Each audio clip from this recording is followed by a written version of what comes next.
భారత్ లో ఉద్యోగుల కోసం ఒక కొత్త నియమం వచ్చింది. ఓ ఎంప్లాయ్ ఆఫీస్ వదిలిపెట్టిన 2 రోజుల్లోగా కంపెనీలు చివరి జీతం ఇవ్వాలి. ఇది కొత్త కార్మిక చట్టంలో ఉంది. ఉద్యోగి రాజీనామా చేసినా, కంపెనీ తొలగించినా ఈ నియమం వర్తిస్తుంది. గతంలో లాస్ట్ మంత్ శాలరీ ఇవ్వడానికి చాలా రోజులు పట్టేది. ఇప్పుడు మాత్రం ఆ పని 2 రోజుల్లోనే పూర్తవ్వాలనే రూల్ అమల్లోకి వచ్చింది. సో ఈ కొత్త నియమం వల్ల ఉద్యోగం వదిలేసే వాళ్లకు వెంటనే డబ్బు దొరుకుతుంది. ఆఫీస్ కు సంబంధించిన అన్ని చెల్లింపులు వెంటనే వస్తాయి. గతంలో 40 నుండి 45 రోజుల సమయం అంటూ కార్పొరేట్ సంస్థలు ఉద్యోగులను చాలా ఇబ్బందులు పెట్టేవి. కొత్త ఉద్యోగానికి వెళుతున్న వాళ్లకు లేదా ఏదైనా ఊహించని కారణాలతో ఉద్యోగం మానేసిన వాళ్లకు ఈ రూల్ వల్ల చాలా ఇబ్బందిగా ఉండేది.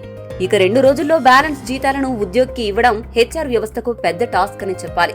ఇప్పటి వరకు ఈ విషయానికి పెద్దగా ప్రియారిటీ ఇవ్వని కంపెనీలు ఇకపై లాస్ట్ మంత్ శాలరీ విషయంలో ఫోకస్డ్ గా ఉండి తీరాల్సిందే.